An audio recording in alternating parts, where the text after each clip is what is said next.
dirais personnalisé. Personnalisé? Je pense qu'il y a quand même vraiment chaque personne que moi je rencontre qui atteint une hépatite tellement différente. Il y en a que je soigne à l'hôpital, il y en a que je soigne à la clinique, il y en a que je soigne un peu entre l'hôpital et la clinique, il y en a qui sont à plusieurs kilomètres. C'est vraiment. Je pense que ça prend plusieurs façons, puis tout le monde sont ouverts à. Ces patients-là vont aller dans toutes ces structures-là, puis ils peuvent choisir celle qui leur convient le mieux, puis ils peuvent aller où ils veulent. Faut être prêt à les accueillir. Je trouve qu'il devrait y avoir, en tout cas peut-être qu'on prêche pour ce qu'on fait, là, mais d'avoir un point commun et de partout ça rayonne vers un centre qui va offrir le service. Puis que c'est ce rond-là, ce grand rond-là qui amène de l'eau au moulin d'un centre qui va s'occuper de la partie traitement. Mais puis que c'est plein de gens autour qui gravitent autour, qui soient du réseau public ou privé, ça ne change rien, mais qui permettent que les gens ont un couloir vers une option de traitement. Le monsieur en Libye, qui est capable d'offrir des tests, mais qui arrive, après ça s'arrête là, il me semble, il est dans le désert, ça paraît qu'il est dans le désert, là. Mais c'est ça, là, nous, comme ici à Trois-Rivières, on a toute la partie en amont à partir du moment qu'on a une personne volontaire qui est positive, tout ça, là, c'est relativement rodé, on est capable d'offrir le service, puis on a de la place. On a de la marge de manœuvre pour en prendre là, des patients. Mais ça, c'est une initiative locale. Il me semble que c'est reproductible un peu partout, dans tous les territoires, là, à mon sens. On va trouver des champions un peu partout. Oui, mais comme je disais, en tout cas, pour ma part, moi, je ne fais pas une job trop forçante, là, je m'aperçois, là.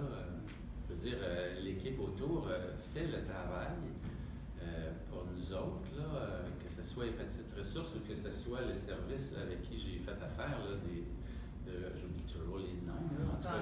C'est plus la clinique CIDEP, là. Bon, les CIDEP, c'est ça, les CIDEP, avec qui j'en ai eu quelques-uns, mais c'est un vrai charme, là.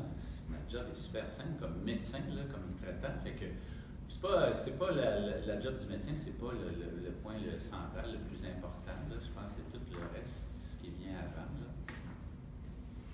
Alors moi, je dirais, pour répondre à cette question-là, du côté de la France, nous, ce qu'on a dit, il y a ce combat chez nous entre le public et le privé. Et nous, ce qu'on dit, c'est qu'à SOS Hépatite, on refuse de rentrer dans ce combat public-privé. Il y a des endroits où c'est le privé qui a répondu et d'autres endroits où c'est le public. Mais ce qui prime, c'est ce que veut le patient.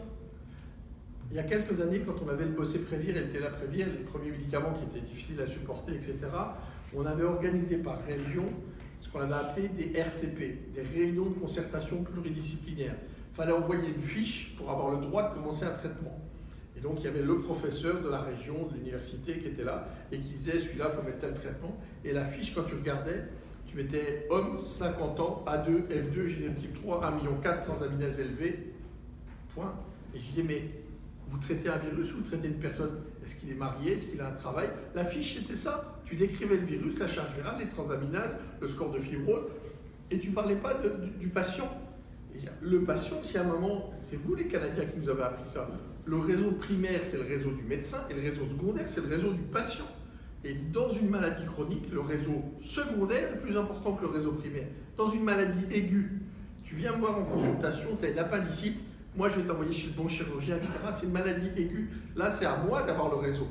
Mais quand on est dans une maladie secondaire, quand on est dans une maladie chronique, c'est le réseau secondaire, c'est avec qui toi tu vas pouvoir en parler, avec qui tu vas avoir confiance. Est-ce que je vais en reparler avec mon médecin généraliste avant? Ok, très bien. Mais c'est important que le patient puisse définir son couloir, où est-ce qu'il veut passer. Plus que le médecin. Ce n'est pas à nous à faire des filières de soins.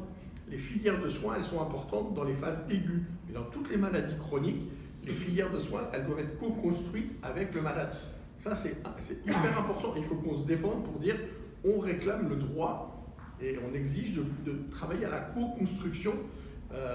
Moi, j'ai des malades qui viennent me dire je viens vous voir parce qu'avec le docteur machin, ça passe pas. C'est sûrement un très bon médecin, un très bon technicien, mais humainement, moi, j'y arrive pas. Ben, on change. Un médecin, c'est comme une paire de pantoufles. Il faut être bien dedans. Le but, c'est pas de sortir avec, c'est d'être bien dedans. Il faut être bien dans son médecin. Et bien voilà, pour bien gérer une maladie chronique, il faut être bien dans sa relation médicale. Et ça, je crois que c'est le malade qui doit le définir. Et on ne doit pas se laisser embarquer parce qu'il y a un super professeur à 300 km. Qu'est-ce que ça veut dire ?